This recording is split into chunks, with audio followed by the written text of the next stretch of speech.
Okay, if you've got the switchback bar, the animated startup with amber turn, or the animated startup with white turn, they're all going to come with this harness. So just undo the little twist tie, and this thing has 2 resistors on it and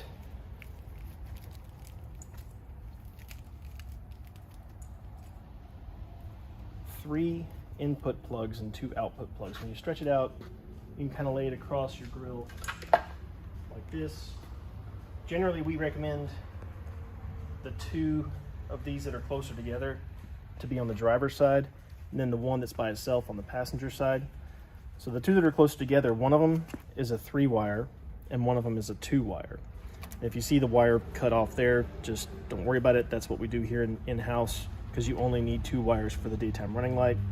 So it's not that there's some kind of defect.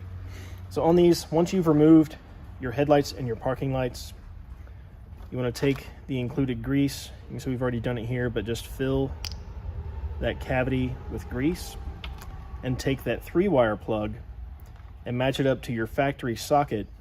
And you want to make sure that the black wire of our plug goes to the black wire of your factory plug. So when you plug that in, you should feel it kind of give a little click so you know that it's in place. And then same thing for the daytime running light. Now, if your socket looks like this one, you can see there's a little bit of rust and corrosion in there. Get like a small screwdriver or something like that and clean that off. Again, you want nice clean bare metal for these things to make contact to, otherwise it'll give you some issues and maybe the bar won't work correctly or something like that. But you want to make sure that the contacts inside your factory sockets are nice and clean. Once they are, again, fill it with grease. Make sure that you've got black to black and click that guy in place. Then the other side is the same process, except you've only got one to do this time. Again, 3-wire to 3-wire, black to black, click it in place. Now for all 3 of those, you'll take your factory turn signal bulbs, whether you're running the factory incandescent bulbs or if you've got LEDs. Now's a great time if you want to grab some of our 3157 switchback LEDs, make a great fit in here and match perfectly to the grill bar. Those will fit right in. You can run whatever type of bulb you want. Because you have this resistor, you can run an LED or something like that, and the truck won't care. These resistors, if you recall, we had the self-drilling Phillips head screws, and you can see we've already got one mounted here. These resistors won't get very hot because they only have power when you hit your turn signal. So it's okay to screw them directly to this plastic frame that holds your lights. You can just screw it straight to that guy, and then it's kind of up out of the way. Or if you want to use some zip ties or something like that and just kind of zip tie it, that's fine too. But however you want to secure these resistors, just mount those up somewhere so they're out of the way and not banging around on something.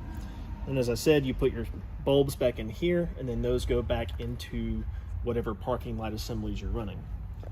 In the middle, these 2 plugs should already be plugged into the grill bar, whichever bar you have.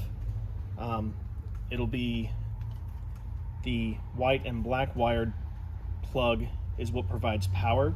That should go to the plug on the bar that has a red and black wire, so it'd be red to white and black to black. The 2 with yellow on either side, those are for your turn signal. Now if you install this, once you've installed it, hop in the truck, turn it on, test everything, and hit your turn signals one at a time, and make sure that the left turn signal activates the left bar and right to right.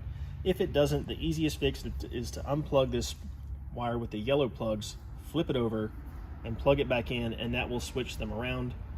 If you're worried about it shaking loose, you can just take a zip tie and zip tie that guy together so it doesn't fall loose. So next we'll look at the show bar.